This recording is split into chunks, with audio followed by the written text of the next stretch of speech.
송은재TV 시작합니다. 8월 첫째 날입니다. 이제 휴가철이어서 많이들 휴가도 가시고 윤석열 대통령도 거제저도로 내일 휴가를 가고 국민의힘의 김기현, 민주당의 이재명 모두 이제 휴가를 하고 있습니다.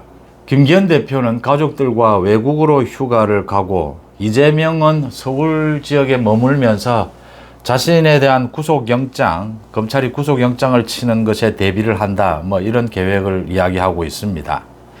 이재명의 구속 여부가 어떻게 될 것이냐, 8월 달에. 그 다음 민주당에서 이재명 체제를 어떻게 퇴진을 시키느냐, 바꾸느냐. 이재명의 10월 사퇴설이 나오고 12월 사퇴설이 나옵니다. 여러 가지 주장들이 나오고 굉장히 복잡합니다. 또 쌍방울의 대북 송금을 놓고 이재명 민주당 쪽에서 이 대북 송금 사건을 수사하고 있는 검찰의 이름, 명단을 공개를 해서 이게 수사하는 검사의 명단을 공개를 해서 개딸들에게 좌표를 찍어주는 것이다. 이건 헌법에 위배되는 행위입니다. 이런 행위를 하고 있고 또 이화영 부인이 어제는 MBC에 또 자신이 편지를 써서 이화영이 지금 검찰과 거래를 하고 있다. 검찰의 회유를 당하고 있다. 이화영이 그래서 거짓 진술을 하고 있다. 이런 또 편지를 MBC를 통해서 공개하기도 했습니다. 뭔가 복잡하게 돌아가고 있는 것 같습니다.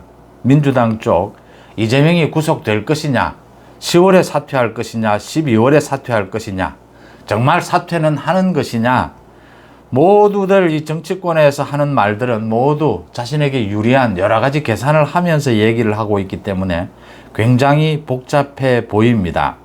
그럼에도 불구하고 이게 사안을 하나하나 떼놓고 보면 여러 가지 의도를 깔고 이야기하는 것입니다.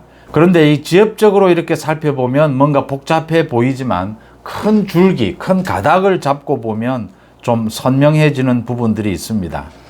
먼저 이재명이 지금 한동훈 장관이 계속해서 이건 사법방해다. 그러니까 증거인멸 위법 행위에 속한다라고 지적을 하고 있는데도 계속해서 이재명과 민주당이 또 이화영의 부인이 나서서 이 대북 송금 관련해서 이화영이 거짓 진술을 하고 있다라고 하는 점을 계속 부각을 하고 있습니다. 이화영이 감옥에서 자신의 진술을 부인하는 편지를 공개하기도 했고 또 이화영이 부인과 법정에서 부부 싸움을 벌이기도 했습니다. 며칠 전에는 민주당이 대북 송금 사건을 수사하고 있는 검찰의 명단을 발표하기도 했습니다. 검찰을 직접적으로 공격하는 것입니다. 그러니까 이재명과 한동훈의 이 대결, 이재명의 구속영장을 놓고 영장실질심사죠. 이 대결을 놓고 이재명은 검찰을 공격하고 있고 한동훈은 이재명의 증거인멸 부분을 파고들고 있습니다. 이재명이 노리는 것은 검찰들은 자신의 영장실질심사에 가도 자신을 구속시키기는 쉽지 않을 것이다. 그러니까 불구속 기소를 하라. 이걸 지금 이재명은 주장하고 있는 것이고 한동훈 장관은 구속시킬 수 있다. 영장실질심사에 가면 이재명은 구속이다. 라는 걸 지금 주장하고 있습니다. 일단 이화영의 부인이 어제 MBC에 자신의 입장이다 또 편지를 공개를 했습니다. 이제는 MBC에 했습니다. 민주당을 통해서 자신의 탄원서를 내니까 왜 민주당을 통해서 내느냐, 민주당과 한 편이 아니냐, 이재명과 한 통속이 된 거냐, 이러니까 MBC를 통해서 이제 또 편지를 공개를 했습니다. 검찰이 남편에게 구속 만기 시점 석방시켜 준다면서 거짓 증언을 강요했다. 지금 이화영의 구속이 오는 10월 끝이 납니다. 검찰이 추가로 구속영장을 청구하지 않으면 이제 이화영이 석방이 될 것이다. 이걸 가지고 검찰이 남편에게 소위 딜을 하고 있다. 거래를 하고 있다. 검찰이 원하는 대로 이화영이 진술을 하고 있다. 이렇게 이야기를 했습니다. 또 법인카드 쌍방울로부터 받아서 이화영이 받아서 쓴 이 법인카드가 이화영이 받은 걸로 하면 뇌물죄가 되는데 이화영의 여비서, 그러니까 이화영의 내연녀로 알려져 있는 사람입니다. 이 여비서와 법인카드도 사용한 것이 드러나기도 했습니다. 이 여비서가 받은 것으로 해줄 테니까 검찰이 굉장히 구체적입니다. 그러면 정치자금법 위반이 된다. 뇌물죄보다는 좀 약한 것이다. 이런 걸 이제 검찰과 이화영 측이 거래를 해서 이화영이 지금 검찰의 요구대로 진술을 하고 있다. 이렇게 주장을 했습니다. MBC는 지금 이 이화영의 부인 이름도 공개를 했습니다. 백정화 씨, 이 백정화 씨의 편지를 공개를 했습니다. 백정화 씨는 뭐 편지 끝에는 사랑의 여보 뭐 이렇게까지도 쓰면서 뭐 남편과 굉장히 친한 것처럼 이렇게 이야기를 하고 있습니다. 굉장히 고생 중인데 조금만 더 참자 이렇게 남편을 격려하는, 언제 지금 재판정에서 부부싸움을 했느냐는 듯이 이렇게 이야기를 하고 있습니다. 그런데 이 남편과 이 백정화 씨가 친한 것처럼 해도 지금 백정화 씨의 주장대로라면 이화영이 더 큰 부담을 안아야 합니다. 그러니까 이화영이 자신이 검찰에 진술한 대로 이재명에게 이 대북 송금을 보고를 했다, 이 기조를 계속 유지를 하면 이재명에게 상당 부분 혐의를 떠넘길 수가 있습니다. 이화영의 처벌이 그만큼 약해질 수 있는 거죠.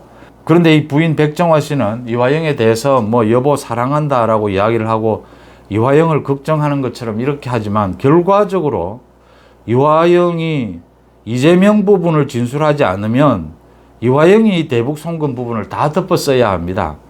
그러니까 이 남편에게 더 중한 처벌을 받아라, 대신 이재명을 보호해주라, 지금 이런 이야기를 하고 있는 셈입니다. 같이 지금 대학교 다닐 때부터 운동권 출신이다 라고 하는데 이 부인이 지금 남편을 구렁텅이로 몰아넣고 있다. 그러니까 이 전체가 지금 이재명의 전략대로 움직이고 있는 겁니다. 이 부인도. 이화영은 이 부인이 변호사를 해임한 것 부분에 대해서 그걸 취소를 하고 변호사를 계속 유임을 시켰습니다. 그러니까 이화영은 부인의 입장과 이재명의 입장과는 달리 자신의 진술을 그대로 유지하겠다, 검찰에서 지금 이 뜻을 보이고 있습니다. 중요한 것은 오는 8일입니다. 이화영 재판이 또 열립니다. 이 대북 송금 관련해서 이화영이 어떤 입장을 취하느냐라는 게 굉장히 중요해졌는데, 이 이재명과 결탁한 이화영의 부인 백정화 씨, 이 부분이 증거인멸이 되느냐, 진술을 번복하도록 교사했느냐, 뭐 이런 부분들이 문제가 될 수가 있고, 이화영이 검찰에 진술을 한 대로 이재명이 시켜서 대북 송금한 것이고 상방울이 요청한 것이고 그걸 이재명에게 보고까지 했다라는 이 입장을 이화영이 유지하게 된다면 이재명은 더 위험해진다라고 하는 부분입니다. 이재명이 그런 것을 감수하면서도 지금은 이제는 영장실질심사에 이재명이 간다라고 각오를 한 것으로 보입니다. 한동훈 장관도 그렇게 예상을 하고 지금 법정 밖에서 사실은 이 뭐 꼭 재판처럼 서로 다투고 있는 모양새다. 거기에 이화영 부인이 모두 동원이 됐고 수사하고 있는 검찰의 명단까지 공개를 하면서 이재명은 지금 검찰 측에 대해서 이게 굉장히 논란이 있는 것이다. 검찰의 회유 또는 거래를 통해서 플리바게닝이라고 합니다. 이런 거래를 통해서 이화영의 진술이 번복되고 있기 때문에 자신의 증거인멸 혐의가 좀 있다 하더라도 이런 정도로 야당 대표인 자신을 구속시킬 수 있겠느냐, 지금 이 주장을 이재명은 하고 있는 것이고, 한동훈과 검찰 측은 어제 검찰이 바로 부인을 했습니다. 이 이화영의 부인의 이 편지에 대해서 검찰은 어떠한 회유나 거래도 한 적이 없다라고 했습니다. 검찰 측은 드러나고 있는 대북 송금 관련해서 이재명의 혐의 또 이 증거인멸 이 부분으로 해서 이재명을 구속시킬 수 있다, 영장실질심사에서 지금 이걸 주장하고 있는 셈입니다. 그러니까 오는 16일 임시국회가 열립니다. 그 전에 이재명에 대해서 구속영장을 청구하게 되면 이재명은 곧바로 영장실질심사로 가게 되고, 그 이후에 구속영장을 청구하게 되면 이제 국회에서 체포동의안 표결을 해야 하는데, 민주당에서는 체포동의안 표결보다는 회기를 조정해서 국회를 중단을 시키고 이재명이 영장실질심사를 받으러 가는 이런 방안을 검토를 하고 있습니다. 그러니까 불체포 특권 뒤에 숨어서 다시 체포동의안 표결을 한다라고 해도 이재명이 체포동의안이 통과될 가능성이 높다, 민주당의 분열만 온다, 이런 걸 예상을 해서 영장실질심사는 받겠다라는 이재명의 태도로 보입니다. 지금 영장실질심사가 열리고 있는 재판정처럼 이렇게 법정 밖에서 이재명과 한동훈 장관이 공방전을 벌이고 있는 모습, 이화영 부인까지 나서서 계속해서 이렇게 자신의 남편의 등을 떠미는 이재명을 보호하려고 하는 이런 자세까지를 보면 이재명도 영장실질심사에 간다라고 하는 각오를 한 것으로 이렇게 보입니다. 거의 뭐 재판정을 방불케 하고 있습니다. 이제 이재명이 8월 달에 이렇게 검찰이 구속영장을 치게 되면 구속이 되느냐 아니면 구속을 또 피하고 불구속 기소가 되느냐? 그러면 이재명 체제가 그대로 유지될 수가 있느냐? 10월 사퇴설이 나옵니다. 10월에 사퇴를 하면 김두관이 당대표를 이어받고 또 12월 사퇴설이 나옵니다. 이재명 체제에 대해서 계속해서 민주당에서 이야기가 나옵니다. 김부겸이 이재명을 이어받을 것이다. 이낙연 이야기도 나오고 뭐 우상호 이야기도 나왔고 많은 사람들 이야기가 나옵니다. 그런데 이번에 이재명의 10월 사퇴, 12월 사퇴 이 부분은 반명, 비명 쪽에서보다는 친명 쪽에서 이런 이야기가 나왔다라고 하는 점에서 좀 의미가 있습니다. 그러니까 이재명이 당대표직을 유지할 수 있느냐 없느냐는 두 가지 점에서 결정이 됩니다. 하나는 구속이 되느냐 구속이 되지 않느냐. 지금 이재명은 기소가 됐는데도 당대표직을 유지하고 있습니다. 민주당의 당헌 80조입니다. 당헌을 고쳤습니다. 기소가 되더라도 당무위에서 이게 정치 탄압이다 이렇게 해석을 하면 당직을 계속 유지할 수 있다. 이런 규정, 단서 조항을 만들었습니다. 그래서 이재명은 지금 선거법 위반으로 기소가 되어 있는데 대장동 비리로도 기소가 되어 있습니다. 그런데도 당대표직을 유지하고 있습니다. 그래서 이재명이 구속되느냐 구속되지 않느냐. 그 다음 이재명 민주당의 지지율입니다. 민주당의 지지율이 떨어지게 되면 민주당 이재명 체제는 버티지를 못합니다. 그런데 최근 들어서 민주당의 지지율이 20%대로 떨어졌습니다. 그러니까 지난주에 발표가 된 여론조사 결과 민주당의 지지율이 23%, 29%. 그래서 국민의힘과는 지지율 차이가 5%, 6% 이렇게 차이가 나는, 더 중요한 것은 민주당의 지지율이 계속 떨어지고 있는 추세다라고 하는 겁니다.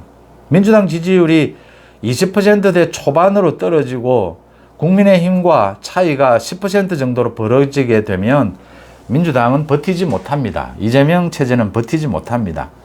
이재명이 구속되느냐 구속되지 않느냐, 민주당의 지지율이 떨어지느냐 계속, 이게 지금 이재명 체제가 어떻게 되느냐를 결정하는 요인입니다. 이재명이 10월에 사퇴를 하고 이재명의 친명으로 분류가 되는 김두관에게 당대표직을 넘긴다. 이건 모두 여러 가지 의미를 포함하고 있습니다. 이재명이 지금 영장실질심사, 구속영장을 놓고 반명, 비명계를 달래는 이런 물타기 용도 있고, 또 실제로 친명 쪽에서 또는 비명, 반명 쪽에서 계속 이야기가 되어 오던 부분입니다. 소위 이재명 체제로 총선을 치를 수 있겠느냐, 그런 논란에 대해서 친명 쪽에서 내는 여러 가지 안개를 피우는 이런 부분도 있고, 또는 이재명의 구속 또는 불구속 기소에 대비해서 또 지지율이 추락하는 것에 대비해서 친명 쪽에서도 여러 가지 생각하는 대안 중에 하나다, 이렇게 이제 읽을 수 있는 대목입니다. 그런데 왜 10월 사퇴가 나오고 12월 사퇴가 나오느냐? 이건 민주당의 당헌 때문입니다. 민주당의 당헌에, 그러니까 이재명의 임기가 내년 8월까지입니다.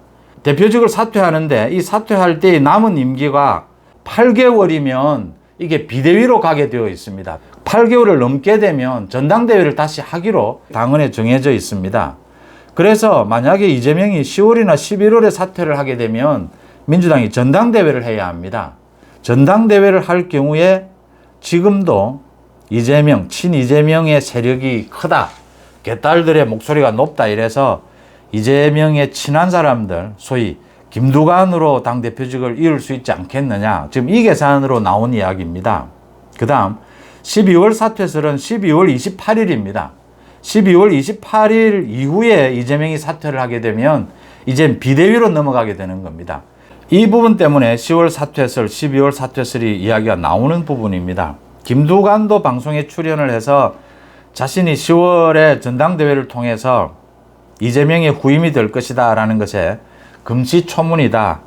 자신이 내년 8월에 전당대회가 열리면 출마할 생각은 있었지만 오는 10월에 전당대회를 통해서 이재명 뒤를 잇는다라는 것은 뭐 사실이 아니다, 이렇게 부인을 했습니다. 김두관으로서는 자신이 거론되는 것이 아마 반가울 겁니다.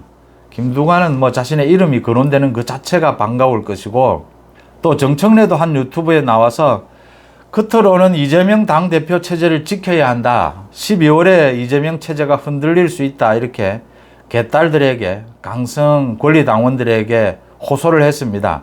그러면서 한 이야기가 이 부분입니다.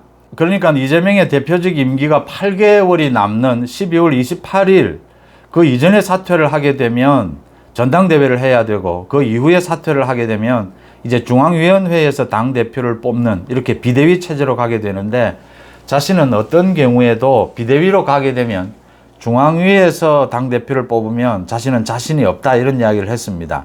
이 이야기는 뒤집으면 전당대회를 하게 되면 자신은 자신이 있다, 당대표가 될 자신이 있다, 뭐 이런 속내를 내비친 셈입니다. 그러니까 오는 10월 달에 이재명이 사퇴를 하고 전당대회를 하게 되면 김두관보다는 정청래가 당대표로 선출될 가능성이 높다, 지금 이 이야기를 정청래가 하고 있는 셈입니다. 이렇게 복잡하게 자신들의 모두 의도를 두고 이재명도 이게 지금 자신의 퇴진 이야기가 나오는 것이 꼭 기분 나쁘지만은 않을 겁니다. 왜냐하면 이래서 반명 비명을 좀 달래고 또 검찰 쪽에도 시그널을 보내는 것입니다. 자신을 불구속 기소를 해도 자신이 당대표직을 유지하기는 어렵지 않겠느냐, 지금 이런 이야기들을 하는 부분입니다. 그러니까 기소가 되고 저렇게 사법 리스크가 있어도 야당 대표로 그대로 있는 부분, 이게 정치적으로나 법적으로도 이재명에게는 부담이 되는 것이죠. 그 부분에 대해서 이재명이 자신이 퇴진할 수 있다, 이런 걸 은근히 내비치는 셈입니다. 그런데 결론적으로 정리를 하면 이재명은 그동안 한 행동으로 비춰봐서 뭐 이재명의 거짓말, 이 사법 리스크 비리 등을 비춰봤을 때 이재명은 지금까지도 그랬지만 불구속 기소가 되면 당대표직을 절대 내려놓지 않습니다.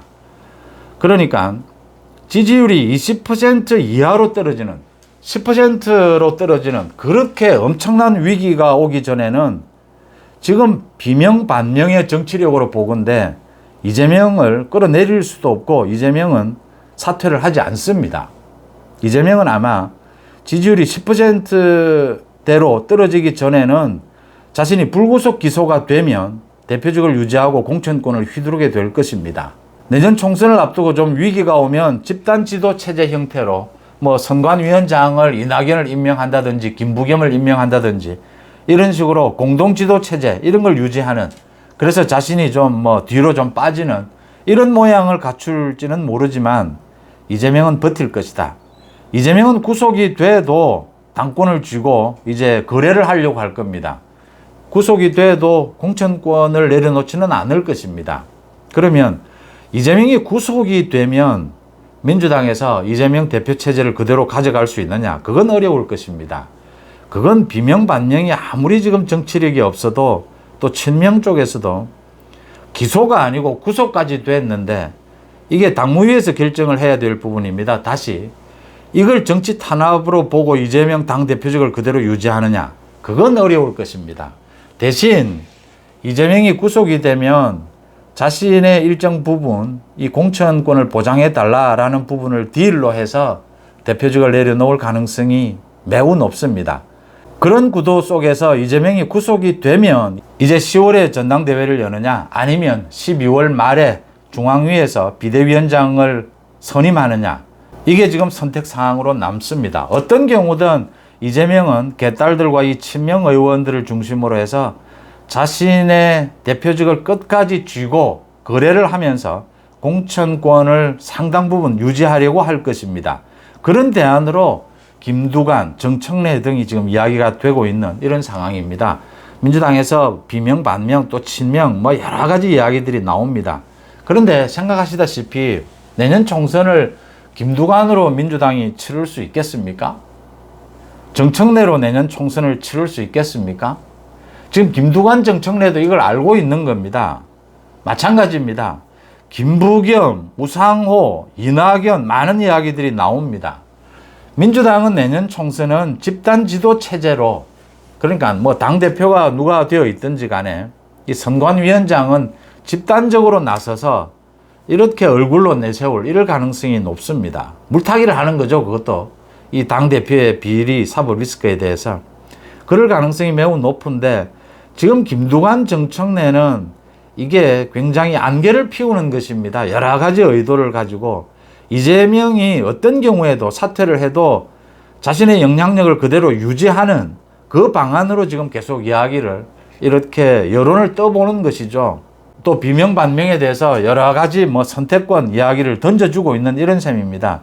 중요한 것은 이재명이 구속이 되느냐 또는 불구속 기소가 되느냐, 어떤 경우에도 민주당으로서는 비명반명들이 더 강하게 민주당을 완전히 뒤집어 엎는다라는 각오로, 그러니까 분열까지도 각오를 하고 비명반명에서는 이재명 체제를 끝낸다라는 각오로 지금 집단적인 행동, 정치력을 보여줘야 할 때입니다. 그 다음 이재명의 구속, 지금 이재명의 이런 대북 송금, 백현동, 이런 대장동까지 이 비리 앞에서 검찰이 또 이재명의 이런 증거인멸 아주 노골적입니다. 검찰을 공격합니다. 이런 상황 앞에서 검찰이 검찰권 확대를 놓고 계속 많은 논란이 있지 않습니까? 검수완박에 대해서 계속해서 지금 한동훈 법무부 장관이 시행령을 고쳐서 검찰의 수사권을 계속 확대하고 있는데, 여기에 대해서 검찰도 검찰의 수사권이 얼마만큼 정당하냐, 검찰의 수사권이 왜 필요하냐, 도둑놈을 잡는데 검찰이 왜 필요하냐를 스스로 입증해야 되는 부분입니다. 그래서 이재명을 구속시키는 것이 법치를 위해서나 총선을 앞두고 정치권의 그래도 공정한 경쟁을 위해서도 훨씬 도움이 된다라고 하는 부분입니다. 이재명이 구속이 된 뒤에도 버티기 위해서, 구속이 되지 않았을 경우, 구속됐을 경우 모두를 계산하고 지금 10월 사퇴설, 12월 사퇴설, 전당대회설, 비대위설 이런 부분들을 흘리고 있고, 그런 논의들이 민주당의 친명 쪽, 비명 반명 쪽 모두에게서 제기가 되고 있다라고 하는 점, 전체적으로 이렇게 맥락을 한번 살펴봤습니다. 부분적으로 보면 굉장히 이게 여러 가지 이야기가 나올 수 있지만, 이런 전체적인 뼈대 속에서 한 부분을 보면 좀 선명해진다라고 하는 것입니다. 송재TV 마칩니다. 고맙습니다.